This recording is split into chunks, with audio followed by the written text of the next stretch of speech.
considered non-academic after around 1700, 1800 or so, after the Age of Enlightenment.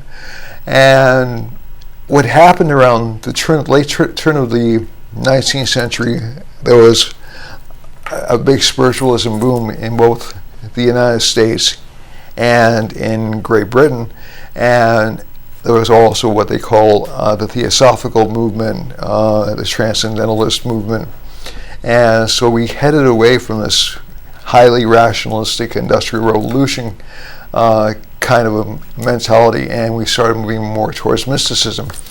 As part of that, people like Alan Leo, Charles Carter, and Margaret Hone, who was the one that I studied Western astrology under, or I didn't study it under, I studied her materials. I studied Western astrology under Goswami Kriyananda. Essentially, the tradition that Hone adheres to was essentially what they call very tight degrees. So if planets interact with each other, so this sort of like avoids the problem that you encounter with Western astrology and the question of the two zodiacs, one being a tropical zodiac geared to the seasons, the other one a sidereal geared to the positions of the signs in the sky. So Margaret Hone and her teacher would essentially, Charles Carter would say, use only really, really tight degrees. In contemporary Western astrology, that's considered to be like 6 degrees, but Hone and her associates said, no, 2 to 3 degrees. And that's when you feel the impact of the planet. So if the sun is, let's say, 10 degrees in an angle, or 10 degrees away from a trine, which is essentially 1, 2, 3, 4, 5 signs away, if it's more than 10 degrees outside, it won't have any real effect on that planet. The Indians take the opposite approach, and that is the entire sign gets aspected. But there's a subtlety in Indian astrology that the further apart the aspect, the weaker the aspect actually is. So they do take that into account. It's indicated in books like Brihat Parashara Hora Shastra that you do take into account how far away from each other planets actually are. And this is getting back to remedial measures, I promise. So essentially what happens in Western astrology was heavily tied to what they call the magic tradition in England, especially in the Middle Ages, and it was also tied to it when it got picked up by the Muslim world as their way of preserving Greek and other culture. So they essentially took a lot of the Greek and Latin writings in the Arabic world, or the Muslim world, took a lot of the Greek writings in. There were many great astrologers out of the Ottoman Empire. There were many great astrologers out of the Middle East. Overall, from around the 8th century all the way to the 15th century. And they also use these in what are called magic formulas. They used them for ensuring victory, for love, for all those other kinds of things.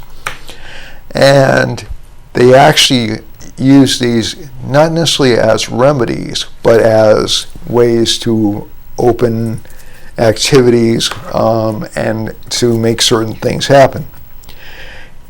The Hindus also have certain mantras you can use, and it gets into remedies. At the turn of the century, when Western astrology made its renaissance, or its rebirth around the turn of the century, we had people who were very good astrologers like Evangeline Adams, and they also made their way into books like into associations like the Golden Dawn, which was a very well-known organization around actors, actresses, artists.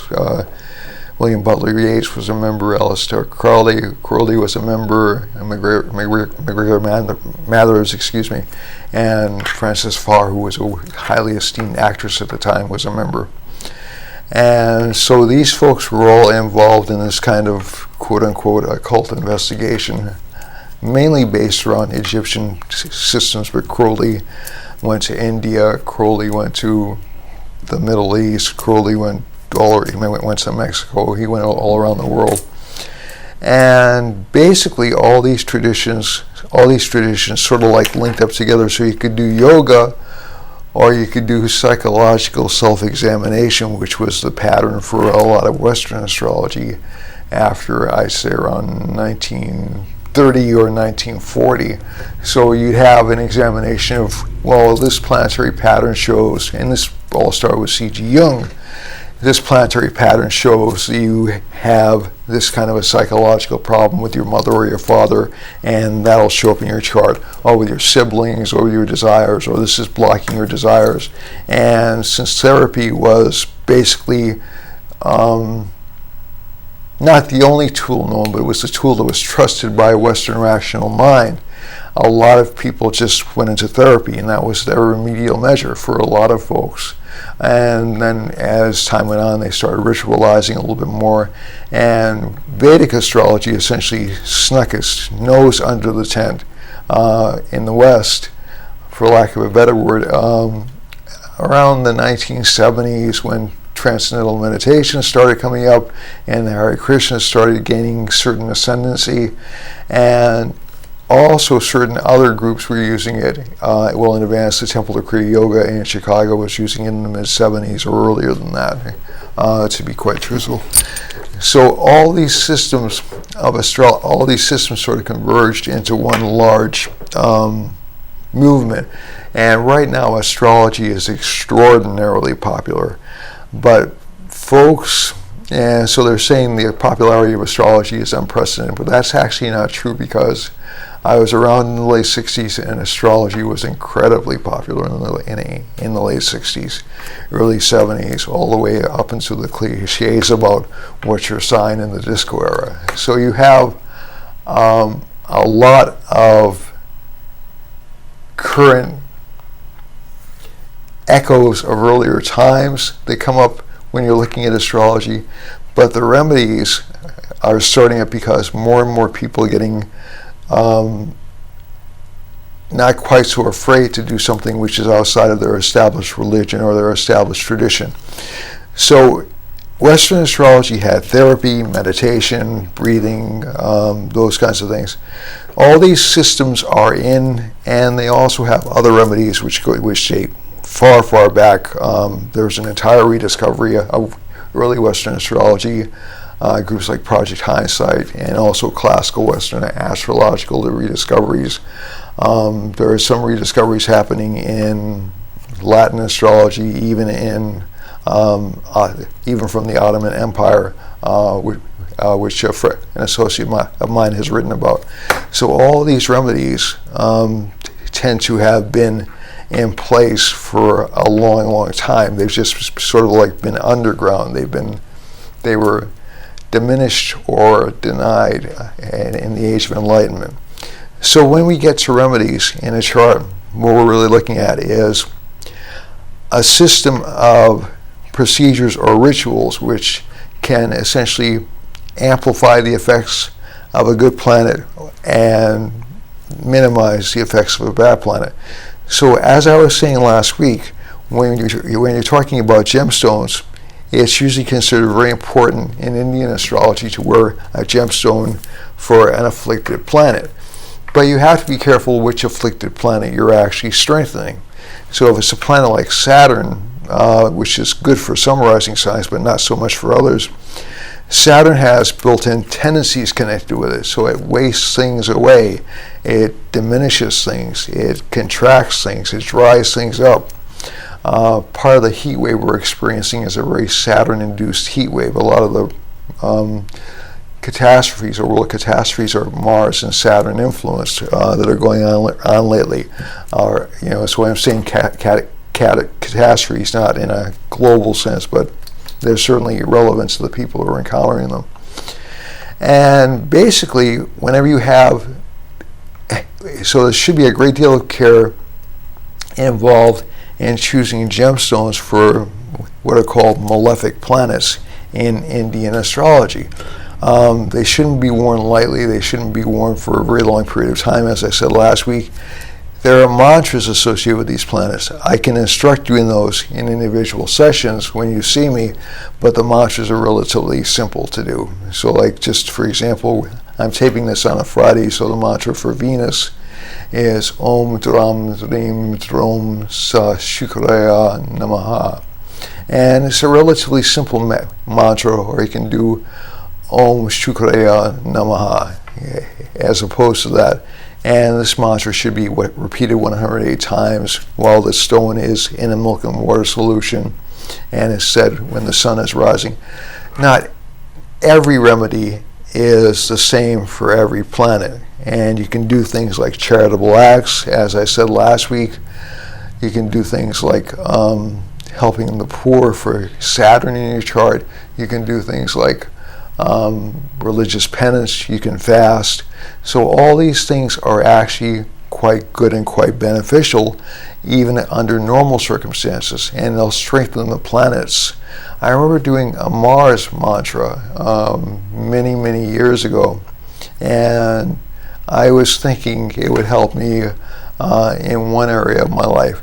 And it did, but it also helped me in another area of my life. Mars is the indicator for property, and I ended up getting about 3 additional houses under my care after I chanted the Mars mantra. So they'll show up so you have to pay attention to the significations of the planets, what the planets actually mean in your chart. That's why you should go to an astrologer before you start doing these things. And also, there are downsides to wearing stones, and so Jupiter's a great planet, but Jupiter can make us a little chunky, a little chubby if we're not careful when we use a Jupiter stone. So essentially, these things can all be done. They have precedence in other traditions. It's not really magic, at least not the way that it's viewed in India. It's essentially a part of, and I found this out myself back in the 1990s when I became initiated into Shaivite Hinduism, is essentially part of the religious tradition of India. Mantras, gemstones, astrology is considered the eyes of the Vedas. So essentially what we see in front of us is how we perceive the world, and the Vedas are the holy books of the Indian religion, also called the Sanatana Dharma. So essentially, this is considered a very powerful tool, and it's not, although it can be used for telling the future, it's also considered to be one of the religious traditions connected with Indian culture. So I'm going to just give you a quick scan after August 17th. So we're going to have certain breaks in the chart after August 17th. So the first break that we're going to get, and these are good things, the first break we're going to get is Mars is going to change Cancer. Now, Mars doesn't like being in Cancer. It feels kind of angry and frustrated. It feels like it can't do what it wants to do. Energy sapped. And it happens that it's taking place in the dog days of summer, but it's also one of the most important significations of Mars. The energy or self-control, even temper, gets out of hand if Mars is not really well placed. It can give energy. Mars is a good planet for Cancer risings, but it also feels a little bit out of place. It's debilitated, so there's a little bit of laziness, a little bit of hesitancy to act if Mars is in Cancer. Venus will, shortly after it leaves, after Mars leaves, Venus will leave Cancer, and the sun will leave Cancer, and Mercury a couple of days after that will leave Cancer. So we're going to have a lot of activity in the sign Leo. And the reason that's good, although not the first few days, but about a week after that,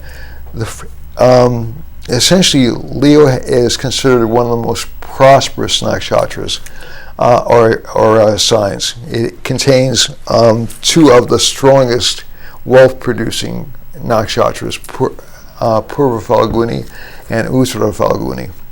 So these are basically the charts that connect with people who have a lot of money, like Bill Gates has impressive planetary placements there. A lot of multimillionaires do. Now, this doesn't mean everybody's going to become a multimillionaire, obviously, when that particular transit occurs. And we'll lose the beneficial aspect of Jupiter on those planets as well. So that'll be a little bit of a letdown, but the sun will be in its own sign.